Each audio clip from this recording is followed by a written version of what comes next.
In this video, I'm going to show you how to spend 14 days in Japan. This is a full itinerary of what you can do for 2 weeks in Japan, including things like where to go, how to get there, where to stay, and what to do. So if you are planning to visit Japan for 2 weeks or even just a week, then this is the perfect video for you. Don't forget to like, share, and subscribe for more amazing travel experiences. I'm a travel content creator based in Japan, and today we are going to talk about how to spend 14 days in Japan. The first place that I recommend visiting in Japan is Osaka. If you want to know more about Osaka, check out my Osaka travel guide.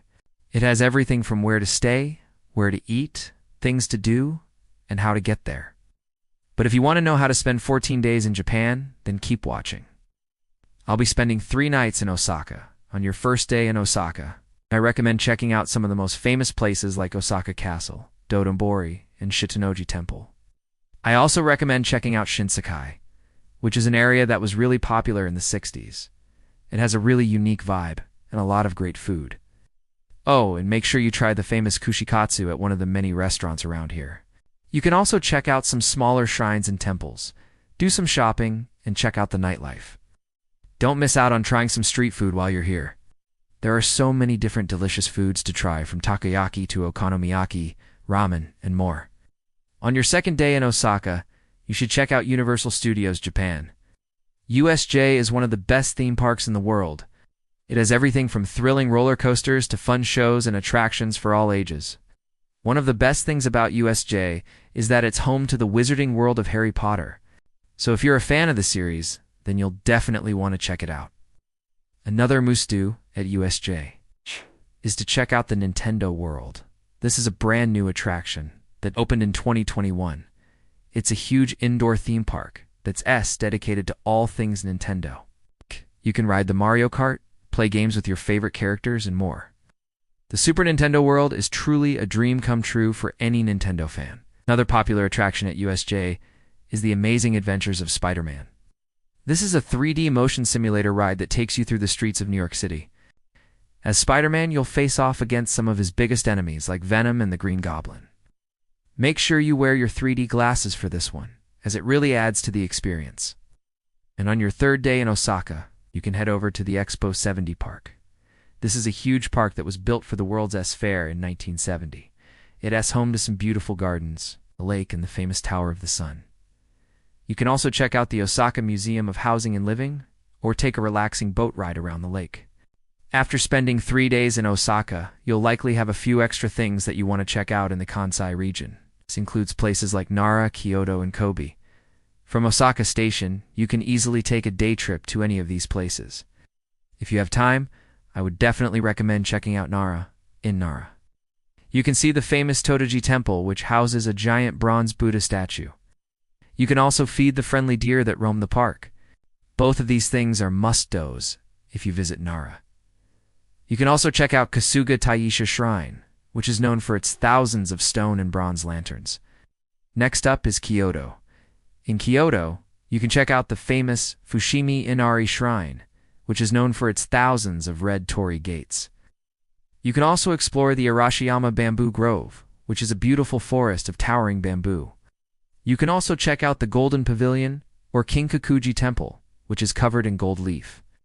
Don't miss out on checking out Gien District, which is known for its geishas and tea houses. You can also check out the famous Kiyomisadera Temple, which offers stunning views of the city. And last but not least is Kobe. In Kobe, you can check out the Kobe Nunobiki Herb Gardens, which offers stunning views of the city and the mountains. You can also check out the Kobe Animal Kingdom, which is a zoo that's home to over 100 species of animals. You can also check out the Kobe Port Tower, which is a landmark that was built for the 1990 World's Fair. But now it's time to move on to Tokyo. Take the Shinkansen from Osaka to Tokyo and check into your hotel. Once you've settled in, head out to explore some of Tokyo's most famous neighborhoods. On your first day in Tokyo, I recommend checking out Shibuya. This is the perfect place to start your Tokyo adventure.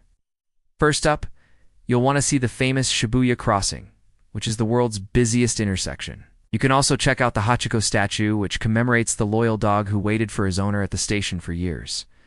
Don't miss out on shopping at Shibuya 109, which is a huge department store that's popular with young people. You can also check out the Cerulean Tower, which offers stunning views of Tokyo. And on your second day in Tokyo, I recommend checking out Shinjuku. This is another great neighborhood to explore and has a lot of famous sights to see. First up, you'll want to check out the Tokyo Metropolitan Government Building. This is the tallest building in Tokyo and offers stunning views of the city. You can also check out the Shinjuku-gyo National Garden, which is a beautiful oasis in the middle of the city. This garden is especially beautiful in the spring when the cherry blossoms are in bloom. You can also check out the Shinjuku Golden Gai, which is a tiny street lined with hundreds of bars and restaurants. For your third day in Tokyo, I recommend checking out Asakusa. This is one of Tokyo's oldest neighborhoods and is home to some of the city's most famous landmarks. First up, you'll want to check out the Senzo-ji Temple, which is Tokyo's oldest temple. You can also check out the Nakamizu-dori Street, which is a shopping street that's lined with souvenir shops and food stalls. This is the perfect place to find souvenirs for your friends and family back home. You can also check out the Sumida River, which flows through Asakusa. You can take a boat ride on the river and enjoy the beautiful views. After spending 3 days in Tokyo, you'll likely have a few extra days that you want to spend in the area. This includes places like Yokohama, Kamakura, and Hakone. If you have time, I would definitely recommend checking out Yokohama. You can check out the famous Yokohama Red Brick Warehouse, which is a historic building that's now used for events and exhibitions. You can also check out the Cup Noodle Museum, which is a museum dedicated to the instant noodle. You can also check out the Yokohama Cosmo World, which is an amusement park that's home to several roller coasters and other attractions. Next up is Kamakura. In Kamakura, you can check out the Great Buddha Statue, which is a giant bronze statue of Buddha that's over 13 feet tall. You can also check out the Tsurugaka Hakimangu Shrine, which is a Shinto shrine that's dedicated to the god of war. And last but not least is Hakone. In Hakone, you can check out the Owakadani Valley, which is a volcanic valley that's known for its hot springs. You can also check out the Lake Ashi, which is a beautiful lake that's surrounded by mountains. You can take a boat ride on the lake and enjoy the stunning views. Now it's time to head to one of Japan's most famous islands, Okinawa. You can take a direct flight from Tokyo to Naha, which is the capital of Okinawa. Once you arrive in Okinawa, you can check into your hotel and head out to explore some of the island's most famous places. On your first day in Okinawa, I recommend checking out the Trumi Aquarium. This aquarium is home to over 600 species of marine life and is one of the largest aquariums in Japan. You can also check out the nearby Ocean Expo Park, which is a park that was built for the 1974 Okinawa International Ocean Exposition. The park is home to a number of beautiful gardens, as well as a number of museums and exhibition spaces. For your second day in Okinawa, I recommend checking out the Shiryo Castle. This castle was once the seat of the Ryukyu Kingdom, but it was destroyed during World War II and has since been rebuilt. The castle grounds are now a UNESCO World Heritage Site.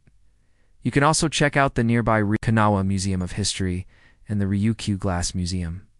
And on your third day in Okinawa, I recommend checking out the beautiful beaches of Okinawa. Some of the best beaches include Miyagi Beach, Manzamo Beach, and Emerald Beach.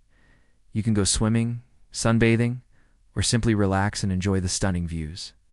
So that's how to spend 14 days in Japan. With only 14 days in Japan, you will not be able to see everything that this country has to offer.